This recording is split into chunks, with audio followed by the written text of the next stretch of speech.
By the time I'm done giving you this story, I will let you be the judge. You tell me if it's conspiracy theory or conspiracy fact. I don't know. So there's this movie that came out. It's called Heart of Stone. Right. The premise is it's Gal Gadot. She's a secret agent slash MI6, and she works for some establishment called the Charter. Right. Is a antagonist, I guess you would say.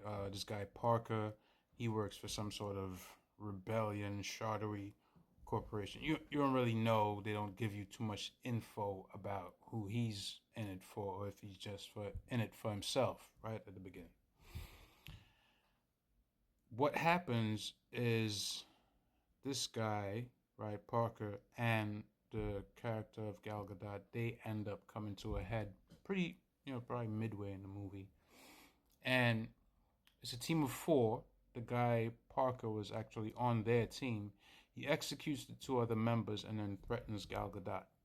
Right? She makes it out.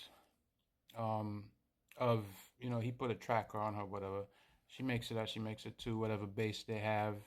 Parker and his team, they're able to use the tracker that they have in her neck to somehow send a virus into that corporation's company. But this whole time, the reason I'm saying this is because you're thinking that Gal Gadot is that's the A team, right? Those are the good guys, and Parker and these are nut jobs, right? This Asian Indian programmer, right? IT, like they're the bad guys. So you're rooting against them, right? And the reason for that is because Gal Gadot is a huge Hollywood star. She did Wonder Woman, so you can imagine the number of fans, right? She has. Wonder Woman is basically one of the Greek demigods, which is a big thing. So she has a huge following, and they have her in this movie, and you will really like root for her character because one of the things that Parker also does is that he is not the he's not very surgical, all right? He was taking out one of the kings in an elevator. There was collateral damage. He was like, "Eff it. They're part of the capital. They're part of the elite." You know, they make you think the people in the building is just dressed regular, but if that's a building that one of the kings lives in, right? We talk about top of the top, and this is their little, sanctuary or whatever that this king is in. So she and, apparently her subjects, whatever, but that's, you don't get that when you look at it initially. I mean, it's, you watching it for entertainment or whatever purpose, and you're like, oh, it's Gal Gadot, she's doing all these crazy things. There was a scene where she slid down the mountain, caught a parachute, parachuted all the way down, and got caught in a cable car. Had to slide down and get over there and kill like six people to save this guy. It's like, damn. I mean, it's kind of excessive, but okay, I guess all right. I'm rooting for her, right? Because I think she was a okay Wonder Woman. I think they could have done just from her being an Amazonian, from that point of view, like somebody a lot more built.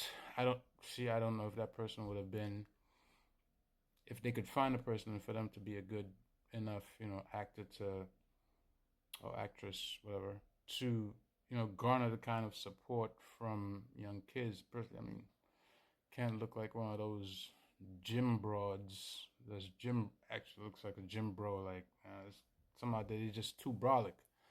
But the height, the build, I think her legs are a little skinny, but hey, whatever. Hollywood for you, right?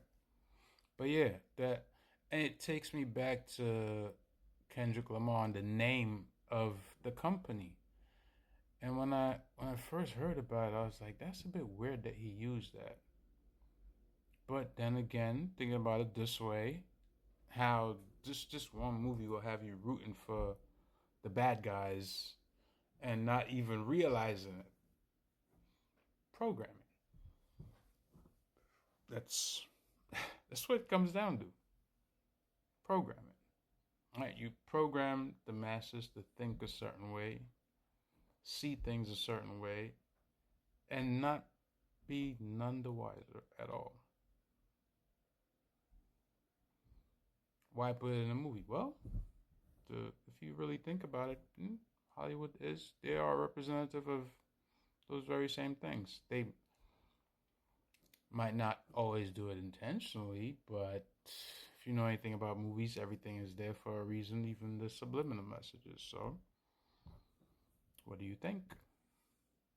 I don't know. It's crazy, right? If you just think about it, like I said, if you haven't watched it, watch it. If you didn't get the message, just think about what I said while you're watching it. If you watch it for the first time, if you haven't, watch it again. You know, if you haven't thought about it, that is, just watch it with those footnotes that I dropped and see what you think. And of course, tell me what you think in the comments. All right, peace.